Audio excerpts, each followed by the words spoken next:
Hey guys, in this video we share our top 7 pieces of advice we learned from growing corn in our vegetable garden. For one of these cultivars, we needed to take some special precautions to guarantee our harvest. Also, there is one essential piece of advice we have to offer that will either make or break your corn harvest. So stay tuned to see what that's about. Let's begin with tip 1, our best soil and fertilizer mixture.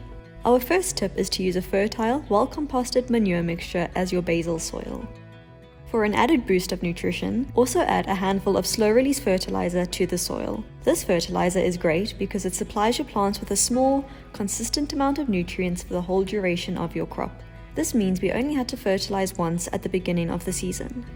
This is very helpful, especially for crops like corn, which are heavy nitrogen feeders. We really can't promote this fertilizer and soil mixture enough.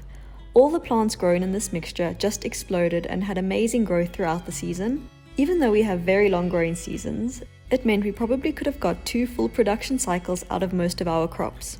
We have linked a fertilizer like this one we use in the description if you'd like to try it out for yourself. Because corn have large seeds, planting is really simple. We just poked some holes into the soil with a marker. We sowed 2 seeds per hole to guarantee 1 plant per pot, and then thinned double seedlings later. The general rule is to make the hole double the depth of the height of the seed. After sowing, we covered the seed and watered them in. Corn is a warm season crop, so sow them in the springtime after the last frost. Tip 2, remove the suckers. Suckers, also known as tillers, are offshoots at the base of the plant. They have the potential to grow ears of corn, but most of the time will either abort or not mature before the end of the season. You can help the plant invest most of their energy into growing stronger cobs by removing these early on in the season. Before we get to the rest of the tips, if you are finding this tutorial helpful, then subscribe to our channel. Here at Epic Veg, we share videos packed full of tips and tricks to get the most out of your plants. We also share free ebooks and infographics with every video, so you can build a collection of veggie guides. Your ebook for this video is linked in the description. The next 3 tips are all related to pollination. When in flower, the male flowers are found at the top of the corn plant. These are known as the tassels. Lower down on the plant are the female flowers, identified by strand-like growths called silks. For the kernels and cobs to grow, pollen must fall from the tassels onto the silks. Each single silk has the potential to grow into a corn kernel. In this shot, you can clearly see how the pollen is falling from these tassels as they are shaked.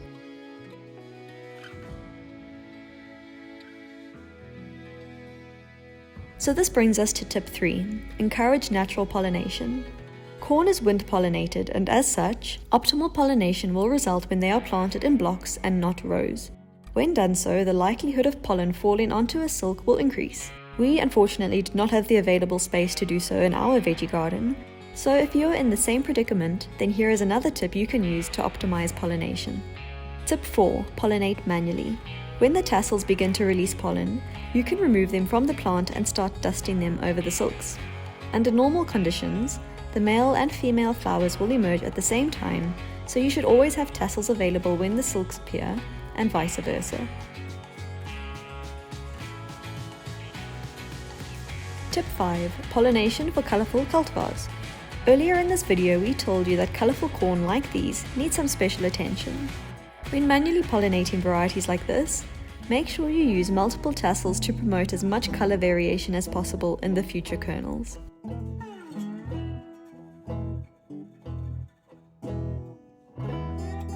Tip 6, use mixed pots. We used corn as centerpieces in a lot of our mixed pots this season. We combined them with tomatoes in one pot, and in another we took advantage of the 3 sisters planting technique. In this method, corn is combined with beans and squash such that each plant benefits another. Corn are heavy nitrogen feeders, and so are helped by the leguminous beans, which convert nitrogen into usable forms in the soil for the corn. In return, the corn supports the vining growth of the beans, and overall, the canopy of the squash keeps the soil cool and moist. So if you can, plant beans and corn in close proximity to one another to boost the growth of both. And now for our last and most vital piece of advice. Tip 7, defeat the monkeys.